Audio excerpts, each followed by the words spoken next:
Hello dear students. आज जो हमारा टॉपिक है बोर्ड फर्स्ट पेपर के अंदर बोर्ड में फर्स्ट पेपर के अंदर है वो है जो आपका सिलेबस का टॉपिक है वो structure and functions of secondary phloem. हमने फ्लोएम की स्ट्रक्चर और फंक्शन जो टिश्यूज बताए थे उसमें फ्लोएम के बारे में डिटेल डिस्कशन किया था, लेकिन ज़्यादातर करैक्टर सेम ही हैं। कुछ करैक्टर्स ऐसे हैं जो सेकेंडरी फ्लोएम में होते हैं, प्राइमरी फ्लोएम में या तो होते नहीं हैं या कम डेवलप होते हैं। तो यहाँ पर जो आपका सिलेबस का टॉपिक है वो है structure and functions of secondary phloem. Secondary phloem का निर्माण ओरिजिन कहाँ से होता है? तो वैस्कुलर, ये सेकेंडरी ग्रोथ पढ़ाई थी जब मैंने बताया था आपको कि वैस्कुलर कैम्बियम के अंदर जब पेरिक्नाइलल डिवीजन होता है तो बाहर की ओर जो टिश्यू बनता है वो टिश्यू कहलाता है सेकेंडरी फ्लोएम, और जो अंदर की तरफ जो टिश्यू बनता है वो कहलाता है सेकेंडरी जाइलम। और जो सेकेंडरी फ्लोएम जो बनता है उस सेकेंडरी फ्लोएम के अंदर वो सारे टिश्यू बनते हैं जो कि फ्लोएम के अंदर पाए जाते हैं। मसलन जो सेकेंडरी फ्लोएम के अंदर कौन कौन से टिश्यू होते हैं? सीव एलिमेंट्स की अगर हम बात करें तो सीव एलिमेंट्स के अंदर सीव सेल्स और सीव ट्यूब्स होती हैं। इसके अलावा दूसरा जो कंपोनेंट है वो है कंपेनियन सेल, फ्लोएम पैरेन्काइमा और फ्लोएम फाइबर्स। तो चारों के चारों जो प्रकार के जो सेल्स हैं वो सेकेंडरी फ्लोएम के अंदर वैस्कुलर कैम्बियम से बाहर की तरफ पेरिक्नाइलल डिवीजन के परिणाम स्वरूप बनती हैं। द्वितीयक, हम जानते हैं कि द्वितीयक जाइलम की तुलना में यह काफ़ी कम, यह मतलब ये जो द्वितीयक फ्लोएम है, सेकेंडरी फ्लोएम है, सेकेंडरी जाइलम की तुलना में काफ़ी कम मात्रा में बनता है। और अधिकांश द्विबीजपत्री पादपों के तनों में प्राइमरी फ्लोएम द्वितीयक फ्लोएम बनने के बाद में क्रस्ट, यानी जो जब वैस्कुलर कैम्बियम सेकेंडरी ग्रोथ कर देती है तो सेकेंडरी ग्रोथ के बाद में जो प्राइमरी फ्लोएम है वो या तो इनएक्टिव हो जाता है या क्रस्ट हो जाता है, निष्क्रिय हो जाता है। और पर जो फंक्शनल बचता है वो है सेकेंडरी फ्लोएम, और सेकेंडरी फ्लोएम है ये लंबे समय तक पादप के अंदर, तने के अंदर अपना कार्य यानी बने बनाए भोजन के ट्रांसपोर्टेशन का कार्य सेकेंडरी फ्लोएम करता रहता है। अब जो सेकेंडरी फ्लोएम है उस सेकेंडरी फ्लोएम के अंदर किस किस तरह की संरचनाएं हैं ये मैंने अभी आपको बताया है कि प्राइमरी फ्लोएम की तरह इसके अंदर सीव एलिमेंट्स होते हैं जिसके अंदर सीव सेल्स और sieve tubes, companion cells, phloem fibre और फ्लोएम पैरेन्काइमा, ये चारों के चारों सेल्स हैं, ये सेकेंडरी फ्लोएम के अंदर पाए जाते हैं। लेकिन जो सेकेंडरी फ्लोएम के अंदर जो खास बात है वो है कि इसके अंदर जो ये चार तरह की कोशिकाएं हैं ये दो तरह से व्यवस्थित होती हैं। एक अक्षीय रूप से यानी एक्सियल रूप से, ये देखिए एक्सियल रूप से जो इलोंगेटेड, ये देखिए ये जो मैंने बनाया है तीर के निशान से, ये है अक्षीय रूप में, ये इलोंगेटेड लॉन्जिट्यूडनल रूप से जो व्यवस्थित होती हैं वो अक्षीय सेल्स कहलाएंगी, और जो हॉरिजॉन्टल या जो व्यवस्थित होती हैं वो अर्य तंत्र कहलाता है। तो ये जो चारों सेल्स बनती हैं ये फ्लोएम के अंदर एक्सियल और रेडियल दोनों तंत्र का निर्माण करती हैं। किसके अंदर? सेकेंडरी फ्लोएम के अंदर। जो भी आपका अक्षीय तंत्र यानी एक्जाइल जो सिस्टम है उसके अंदर sieve tubes, phloem parenchyma, companion cells और फ्लोएम फाइबर्स, चारों तरह के सेल्स पाई जाती है। जबकि जो रेडियल सिस्टम है उसके अंदर केवल फ्लोएम रे पैरेन्काइमा ही पाया जाता है। यानी जो ये हॉरिजॉन्टल सिस्टम है सेकेंडरी फ्लोएम का, उसके अंदर केवल और केवल क्या पाया जाता है? पैरेन्काइमा पाया जाता है, जो कि फ्लोएम रे पैरेन्काइमा के रूप में होता है। अक्षीय जो सिस्टम है उसका निर्माण फ्यूजीफॉर्म सेल्स, जो भी हमने बताया था आपको कि वैस्कुलर कैम्बियम के अंदर दो तरह की सेल्स बनती है, फ्यूजीफॉर्म इनिशियल्स एंड रे इनिशियल्स। तो फ्यूजीफॉर्म इनिशियल से अक्षीय तंत्र बनता है, और अर्य तंत्र जो बनता है यानी एक्जाइल, वो जो रेडियल जो बनता है, हॉरिजॉन्टल सिस्टम बनता है, वो रे इनिशियल कोशिकाओं से बनता है। ठीक है। अब जो सेकेंडरी फ्लोएम है उस सेकेंडरी फ्लोएम के अंदर की चार तरह की जो सेल्स होती हैं उसमें जो पहली प्रकार की सेल्स हैं वो है सीव ट्यूब्स। यानी सीव ट्यूब्स के अंदर जो हमने बताया था आपको अभी कि फ्लोएम कंपोनेंट्स या फ्लोएम एलिमेंट्स के अंदर फ्लोएम के अंदर जो सीव सेल्स आती हैं और सीव ट्यूब्स आती हैं। एंजियोस्पर्म पादपों के अंदर सामान्य रूप से सीव सेल्स नहीं पाई जाती हैं, क्या होती हैं वहाँ सीव ट्यूब्स होती हैं। तो सीव ट्यूब्स क्या होती हैं, चालनी नलिका अपने अवयव मतलब इसके जो सीव ट्यूब्स है वो एक सीव ट्यूब जो नलिकाकार सीव ट्यूब है, ये देखिए ये इसका डायग्राम है, ये जो संरचना है, ये जो बीचों बीच जो नली है, ये जो ट्यूब है ये है सीव ट्यूब। और इस सीव ट्यूब के अंदर एक ये एलिमेंट है इसका, यानी कंपोनेंट है, एक ये लंबी कोशिका है जो कि और एक ये कोशिका है, 3 कोशिका हमने डायग्राम के अंदर बताई है आपको।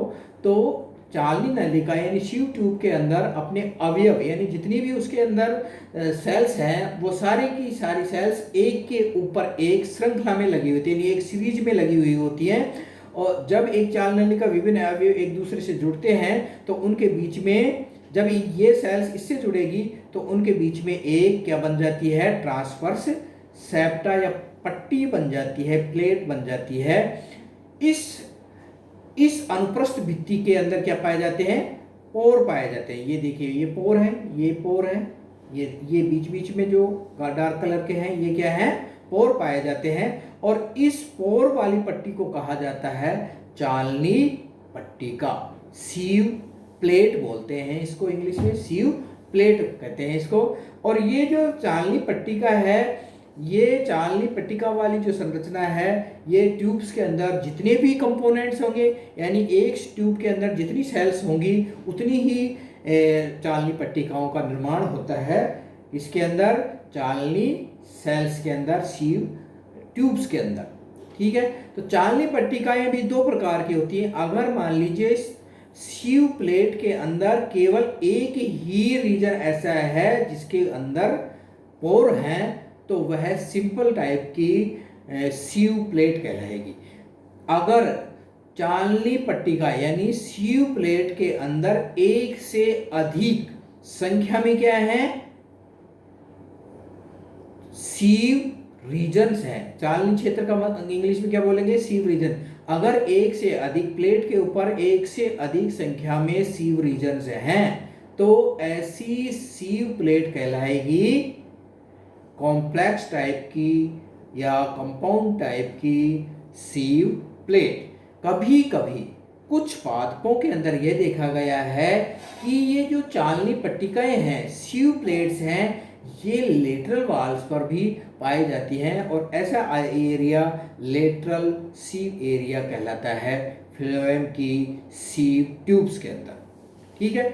चालनी पट्टिका की उपस्थिति फ्लोएम का एक विशिष्ट लक्षण है। प्रत्येक चालनी नलिका के चारों ओर, यानी ये जो चालनी पट्टिका है, सीव प्लेट है, इस सीव प्लेट के चारों तरफ यानी ऊपर नीचे दाएं बाएं सब तरफ से क्या होता है, एक का विशेष प्रकार के कार्बोहाइड्रेट जिसका नाम है कैलोज, इस कैलोज की परत पाई जाती है।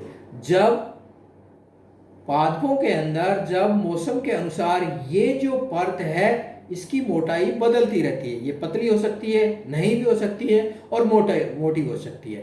तो मौसम के अनुसार कैसे, जब सर्द ऋतु होती है तो यह जो कैलोज की परत है जो कि चालनी पट्टिका के ऊपर है, यह परत मोटी हो जाती है।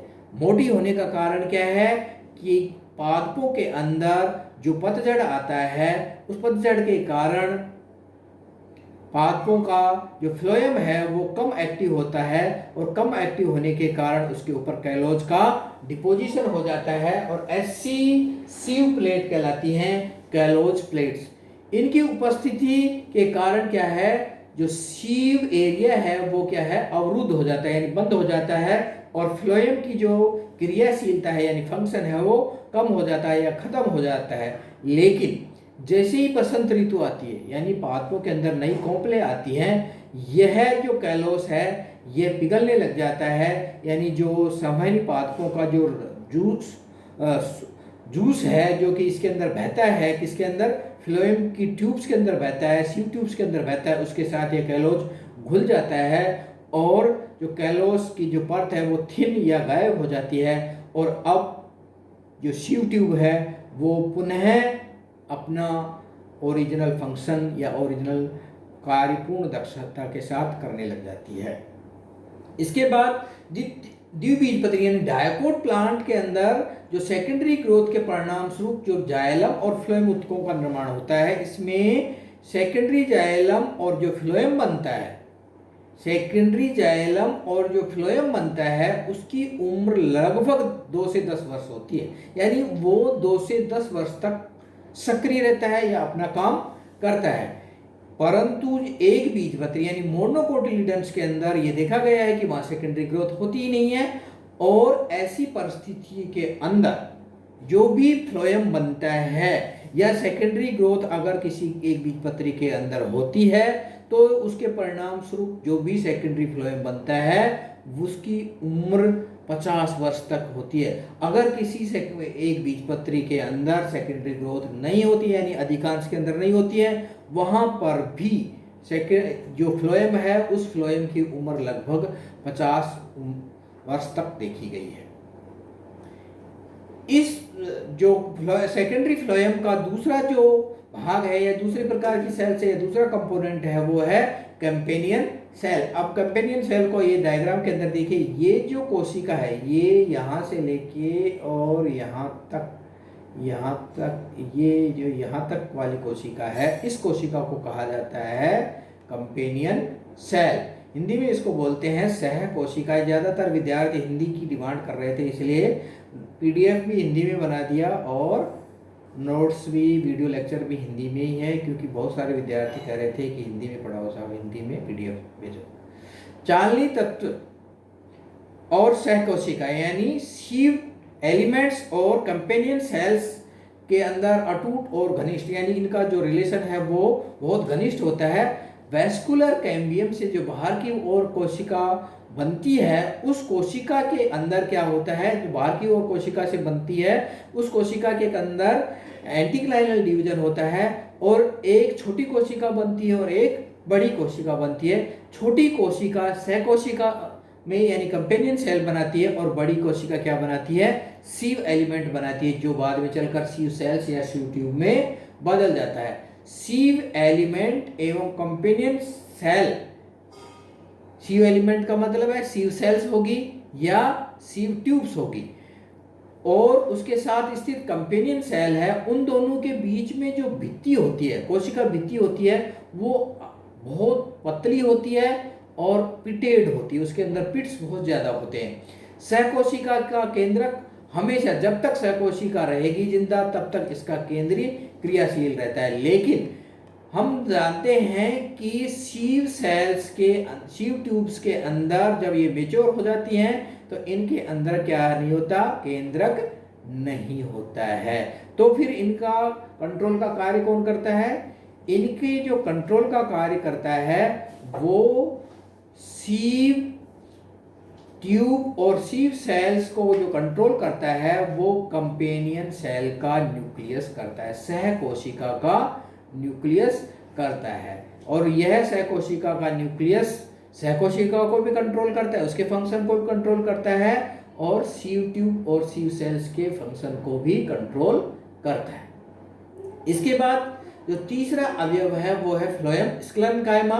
द्वितीयक फ्लोएम यानी सेकेंडरी फ्लोएम के अंदर जो रेशे बनते हैं उनकी मात्रा प्राइमरी फ्लोएम की तुलना में ज़्यादा होती है, और ये एक्साइल जो एक्सियल सिस्टम है यानी एक्सियल रीजन है उसके अंदर ये फ्लोएम स्क्लेरेन्काइमा पाए जाते हैं। और फ्लोएम स्क्लेरेन्काइमा के अंदर फाइबर्स भी होते हैं और कुछ के अंदर तो स्क्लेरेट्स भी होते हैं, यानी जो राउंड शेप की या स्फेरिकल शेप की कोशिकाएं वो भी पाई जाती हैं, और इन फाइबर्स के ऊपर जो भित्ति होती है वो मोटी होती है।